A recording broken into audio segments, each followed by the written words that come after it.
5 days since I served my STBXW30F of 7 years, now everyone is piling on me to talk to her.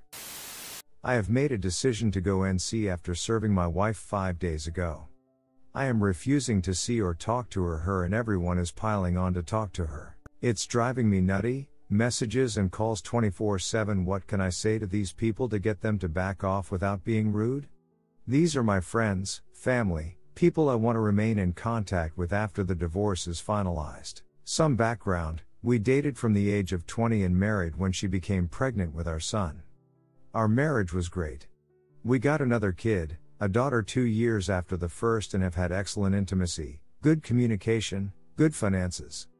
We owned our house. We had a cat.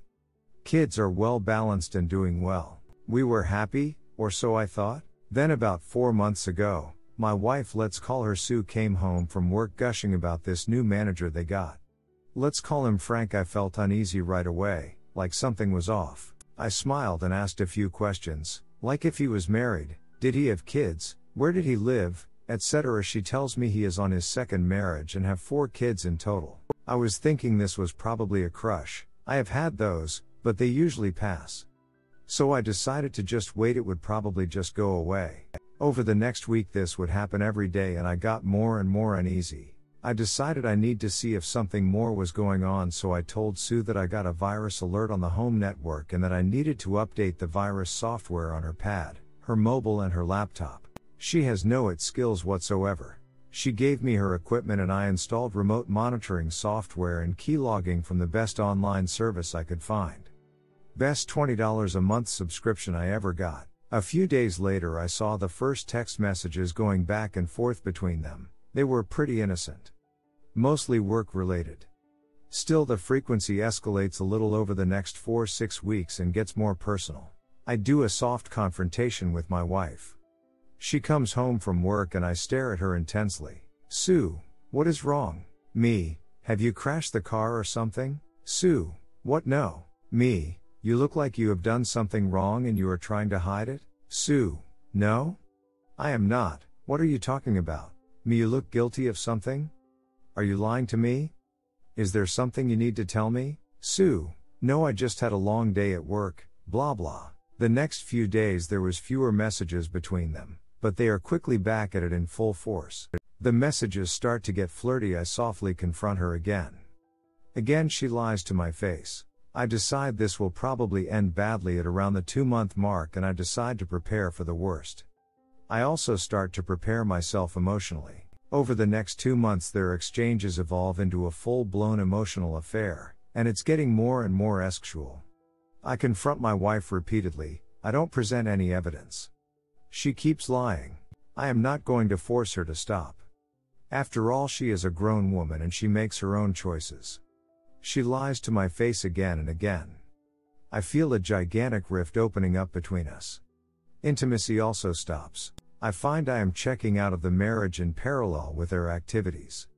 I am devastated but working out a lot and steeling myself for the reality that the only likely outcome at this point is divorce. I get a lawyer, I prepare the paperwork, and I even hire a guy to be on standby to serve her if and when I decide to pull the cord. Then I see the first messages where they plan to meet up. I am actually relieved since I can finally decide to end it. Just watching this train wreck unfold is agonizing. I rent a room on the same floor on the day they are planning to meet up and I get my guy ready to serve her in the hotel. D-Day arrives, she lies and tells me she has to work overtime. I drive to the hotel and wait for her to arrive. Me and the guy I hired to serve her go up about 10 minutes after she gets into the elevator and we go up to her floor. The elevator needed a keycard. It is the only reason I rented a room. We go to the door, I hear moaning, so they are already at it. I hide around the corner and he bangs loudly on the door. They go quiet. Frank, what is it? Serving guy, I have a urgent delivery for Sue. Sue, what is it? Serving guy, I don't know ma'am, I have just been told it's urgent. It has to be delivered to you right now. And after some more back and forth the wife finally opens the door in a robe. Serving guy, Sue last name? Wife, yes. She gets the envelope and I pop out to sign the form. My wife sees me and just goes white. I sign the papers I need to sign and walk over to her. She doesn't move, I don't know what is going on with her, she looks confused to say the least. Like what she is seeing doesn't compute. I had prepared for this moment. I look into the room. Me, hey Frank, show yourself, I know you were in there. He looks around the corner and is obviously scared. Did you enjoy my wife, Frank? Or is it lying to your own wife that gets you off? Or is it having several mistresses at once, Frank? Is it lying to and cheating on everyone? Is that it? Frank, silence. Then I look at my wife. Me, so you didn't really think you were the only side chick this guy had, did you? You are one of 3 as far as I know. I just made this up, I have no idea if he has other mistresses than my wife. I just needed to be mean and ruin what they had going on. Me, Sue. Listen to me, you are single now, so don't let me disturb anymore, you can go back to continue your activities. Then I stormed off. I started crying, but I wasn't going to let them see that, so I ran down the stairs instead of waiting for the elevator. On my way I heard this primal scream from my wife that was unlike anything I had ever heard before. I took a lot of solace in that scream the last few days. I got in my car and ugly cried for hours. Now I am mostly over it, I am glad it's done. I can move on.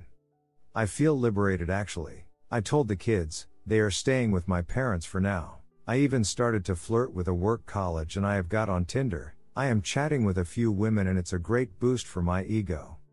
I am not looking for anything physical or serious. I will probably never trust anyone enough to have long-term relationship again anyway. I haven't talked to my wife since, she floods me with messages that I just ignore. But everyone is calling me and trying to guilt trip me, pressure me into talking to her. I have also been thinking about telling Frank's wife. If I was her I would want to know, and I don't think Frank will all of a sudden develop a spine and own up. Edit, I have decided to tell the wife. I have called her and told her the key facts. She didn't believe me outright, so I am meeting her at a coffee shop within the hour. I have also started to ask the people that call me to ask her why I am not talking to her. It seems to slow down the barrage. Update, 5 days since I served my STBXW30F of 7 years. Now everyone is piling on me to talk to her. Firstly, thank you everyone for your input. It helped me a lot. I have managed to get rid of most callers. There are only a few stragglers left still trying to pressure me. I met with Frank's wife, more on that further down. The 2 best responses turned out to be: 1. Why don't you ask her why we are not talking? This was very effective. 2. Follow up if number 1 didn't work. Imagine the trauma Sue has inflicted on me for me to go no contact. You pressuring me is adding a lot to my stress. Will you pay for my psychotherapy if I have a total mental breakdown? No? Okay, maybe you should stay out of this then. A-okay. Click. Secondly, I think I need to clarify a little. Many seem to think that I had full control and executed a flawless maneuver. The entire day, apart from the 10 minutes when I confronted her, I was a total mess. It took me 2 months of steeling myself and preparation to be able to pull off the 10-minute confrontation. I was hoping she would turn around at the door and come back down. She had dozens of chances to stop and come clean, but she didn't. I guess I was hoping up until the last second that she had stopped. I would have been able to talk about reconciling up until the point where they got physical. It took everything I had not to break down in tears in the hotel. In fact, I started crying before I reached the end of the hallway. Also, I didn't do this as some kind of revenge. I did it to break free and regain a bit of my self-worth. Being cheated on was degrading, humiliating and emasculating. I am a shell of my former self. I do realize that this is because I loved her with all of my heart, and it's why I decided to go NC. I don't think I am strong enough yet to face her without breaking down, and I will never ever again show any weakness in front of her or anyone that might convey that to her. Asking the questions to Frank, surprising and confronting my wife was all about me. Not them. I took back control over my life, but I know I am too weak to hold on to that if I were to meet her today. So I will strengthen my resolve, steely myself. I will never again show her any kindness or consideration. For her I will be nothing but a rock-hard, ice-cold, emotionless, indifferent ex-husband. I will burn her and Frank's life to the ground once the divorce goes through. Until then I will work on bettering myself and getting on with my life. F them. They can do whatever they want, I can't control their choices, I can only control my own. Many have asked how I can be this cold and calculating. I think a few even called me crazy. I don't see it like that. Let me be clear, I don't enjoy this at all.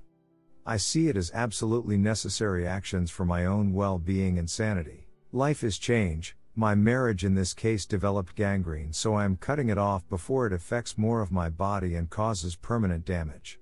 I have also decided to not flirt or do anything on Tinder. It was a nice ego boost, but I am in a vulnerable state. And I might cause someone else pain since I am not really in control of my emotions at this point. It would be selfish of me to expose anyone else to potential pain just to stroke my own ego. I met with Frank's wife yesterday. We talked for hours at the coffee shop we met. She was devastated. She called Frank and confronted him with me next to her on screen. He begged, pleaded, all the usual stuff. She had been preparing for this as we talked, but still she broke down and just hung up on him in the end. She ended up spending the night in my new apartment in the spare room. She just couldn't go home and face him. We talked all night and it was cathartic to be able to vent my anger with someone that understood what this betrayal feels like. I heard her crying herself to sleep last night. It was heartbreaking. I wanted to go and hug her, but I didn't want to make it weird or make her uncomfortable. I will ask her today if I can do anything to help. I have told her she can stay as long as she wants. Nobody knows about the apartment besides me. It's small and doesn't have a lot of furniture, but it has plenty of food and all the amenities you would need. She is trying to get her head on straight before facing Frank. Frank has been blowing up her phone with messages and apologies. When I left for work this morning, she still haven't responded to any of them. The only person I have talked to beyond message 1 and 2 is my wife's mother. I like her. She is very nice and she has always made me feel welcomed and cared for. She told me that my wife would be committed to a mental facility due to talking about terminal self-harm. She has been in a bad way apparently since the hotel. I told her that she is no longer my responsibility. She made these choices, she will need to deal with the consequences.